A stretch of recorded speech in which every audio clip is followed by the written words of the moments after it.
당신들은 오늘 내가 당신들에게 명하는 모든 명령을 잘 지키십시오. 그러면 당신들이 살아서 번성할 것이며 주님께서 당신들 조상에게 약속하신 땅에 들어가서 그 땅을 차지할 것입니다. 당신들이 광야를 지나온 40년 동안 주 당신들의 하나님이 당신들을 어떻게 기억하셨는지를 기억하십시오.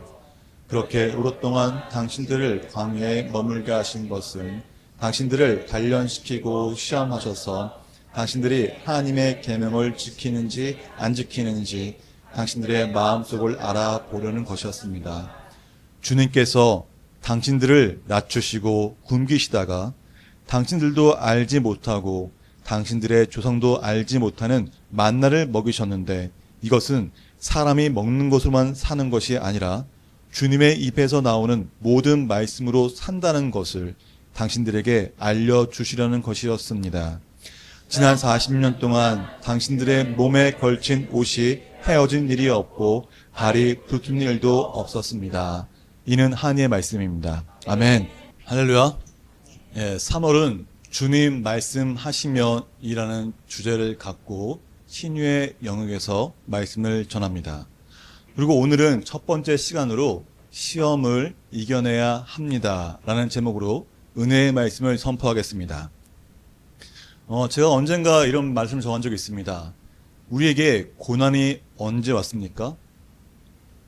아담과 하와가 선악과 열매를 먹음으로써 에덴 동산에서 쫓겨나게 되었고 그로 인해 고난이 우리들 가운데 들어왔다고 전하였습니다. 그래서 누구나 인간이라면은 이 광야 같은 시험과 고난을 만나게 됩니다.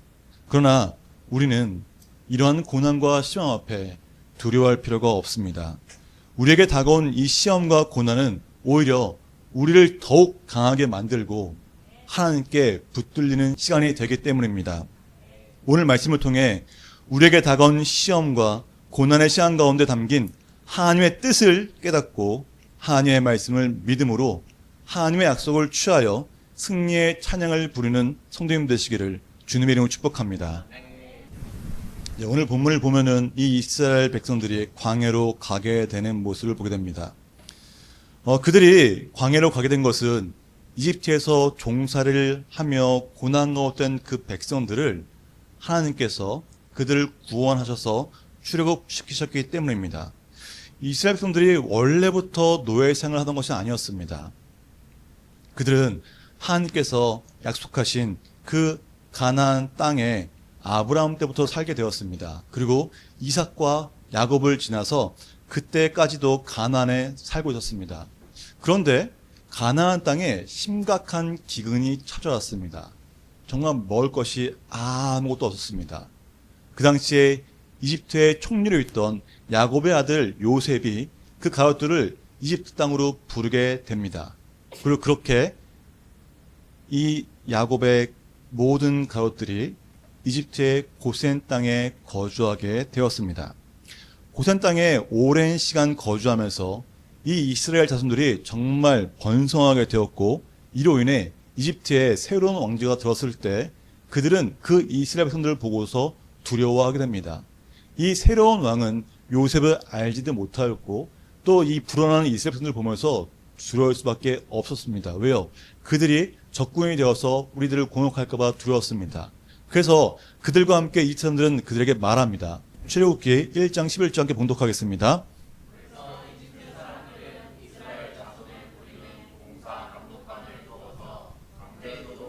그들을 억압하였다. 이스라엘 자손은 바로가 곡식을 저장하는 성읍 곧 비돔과 라암셋을 건설한 이에 끌려 나갔다.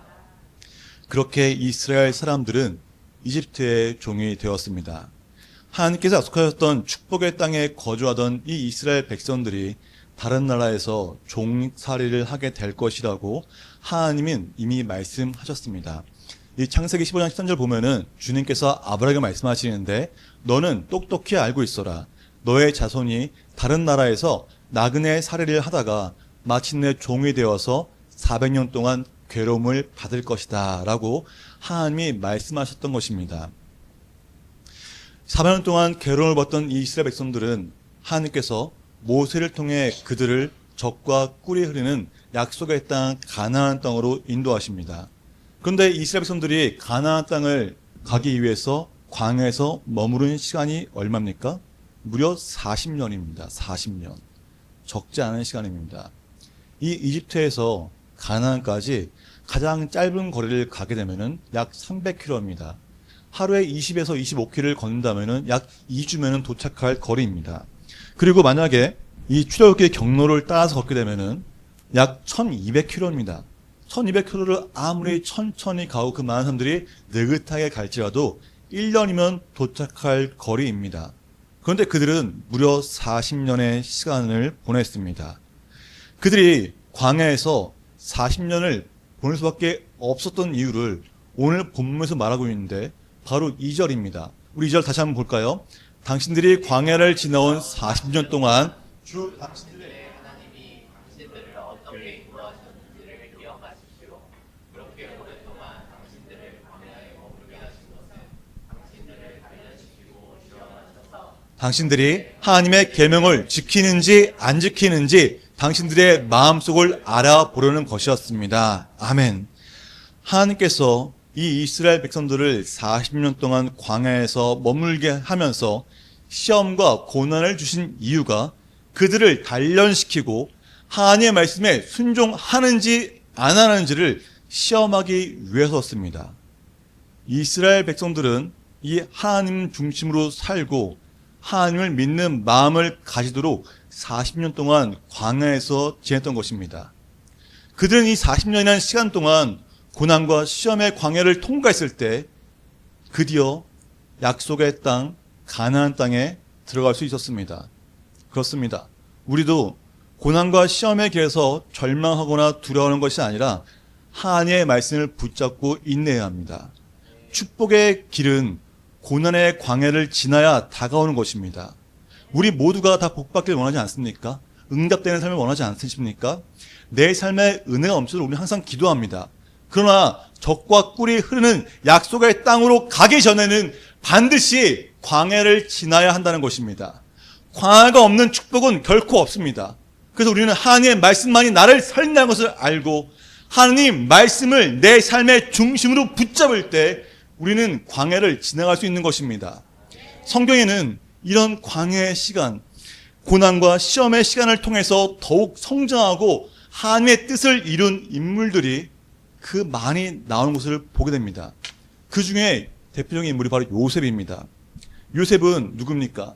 야곱의 12아들 중에서 11번째 아이들입니다. 그는 특별하게 야곱에게 특별한 사랑을 받았습니다. 그런 요셉이 하루는 꿈을 꾸었는데 자기의 단이 가운데 서고 형제들의 단이 둘러서서 절하는 것을 꿈꾸었습니다. 또 해와 달과 11별이 자기에게 절하는 것을 꿈꾸었습니다. 하나님이 요셉에게 큰 인물이 될 것이라고 꿈을 보여줬지만 요셉은 그 꿈을 이루기 위해서 기나긴 세월의 고난을 겪어야 했습니다. 형들에게 팔려서 이집트의 종살이를 10년이나 했고 또 모함을 당해서 3년 동안 감옥에 있었습니다. 요셉은 13년이나의 이 광야의 시간을 지났을 때 바로의 꿈을 해석하게 되면서 이집트의 총리가 되고 온 가족들이 가나안에 내려와서 그 앞에 엎드려 절함으로써 하나님이 주신 그 꿈을 현실로 경험하게 된 것입니다. 이처럼 고난은 우리를 넘어뜨리기 위한 것이 아니라 오히려 우리를 단련시켜 성장시키고 하나님의 뜻을 이루도록 하기 위한 하나님의 계획하심과 사랑입니다. 고난은 분명 우리에게 유익이 되지만 고난과 시험의 시간은 광야와 같이 아무것도 없는 곳에 혼자 있는 것처럼 느껴질지도 모릅니다. 정말 누구도 도울 사람 없고 의지할 사람이 보이지 않을 때 얼마나 막막하겠습니까? 그러나 우리는 혼자 있는 것이 아닙니다.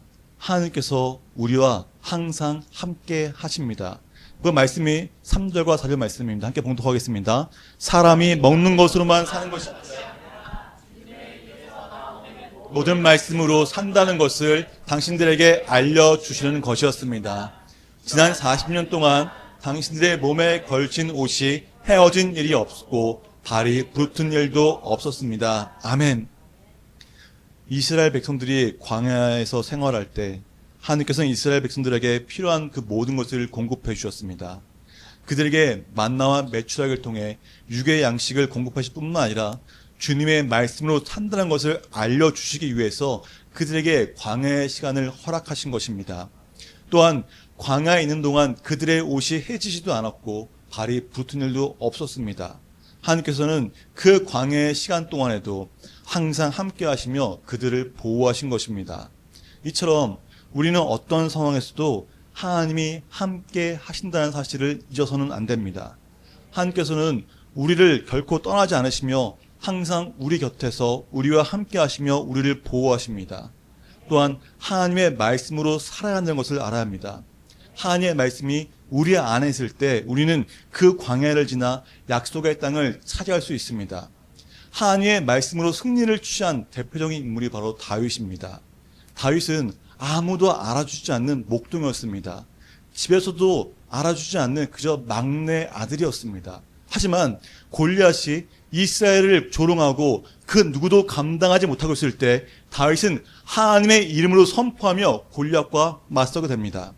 다윗은 여호와의 구원이 칼과 창에 있지 아니하며 전쟁은 여호와께 속한 것이니 이 전쟁은 내가 이겼다라고 선포했을 때 그 하나님의 말씀으로 이 골리앗을 이겼습니다. 골리앗을 이겼기 때문에 그는 이스라엘의 영웅이 되었고 후에 이스라엘의 왕이 되었던 것입니다. 물론 그 골리앗을 물러쳤기 때문에 영웅이 되었기 때문에 사울에게 시기를 당하 고난을 당하는 시간을 갖게 됩니다. 하지만 고난 속에서도 하나님을 의지하며 믿음을 지켰고 결국에는 이스라엘의 위대한 왕이 되었습니다. 다윗도 그런 자신의 삶을 돌아오면서 고백하는 성경 구절이 있습니다.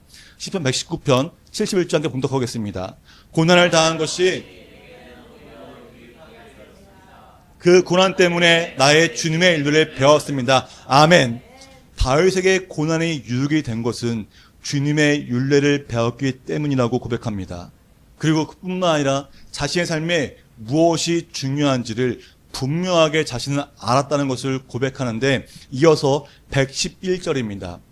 함께 봉독할까요? 주님의 증거는 내 마음의 기쁨이요 그 증거는 내 영원한 기업입니다. 아멘.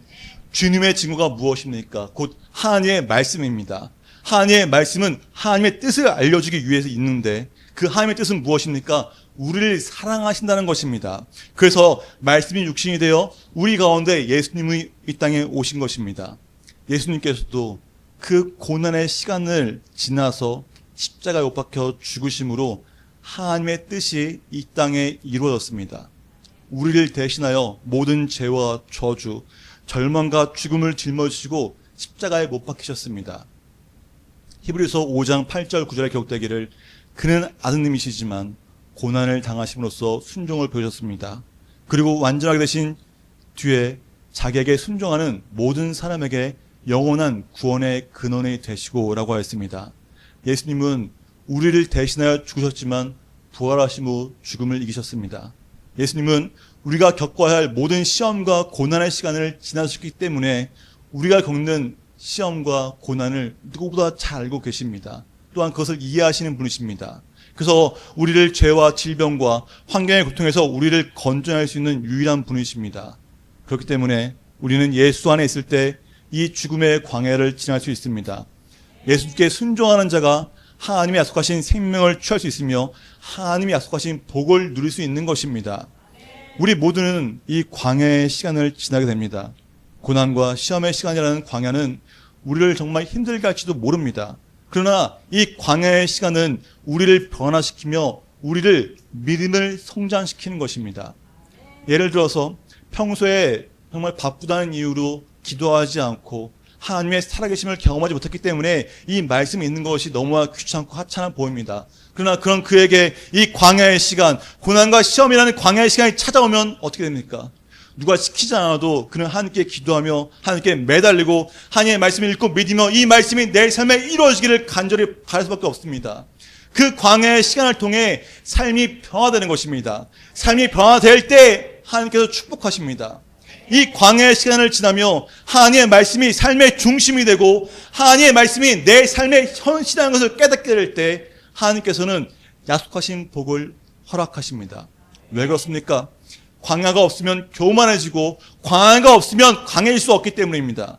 놈과 씨앗을 뿌려서 열매를 맺기까지 인고의 시간이 필요한 것처럼 광야를 지나야지만 하나님께서 주시는 복을 감당할 수 있는 그릇이 됩니다.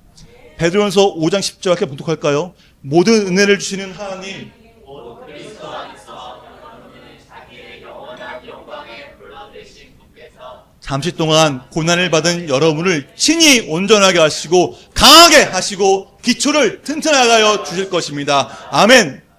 고난은 분명 피해가고 싶은 시간입니다. 저도 마찬가지예요. 그러나 고난과 시험을 이겨내야 한다고 제가 이렇게 말하고 있지만 실제 겪게 되면 쉽지 않은 시간임은 분명합니다. 그러나 고난은 우리를 깨어나게 합니다.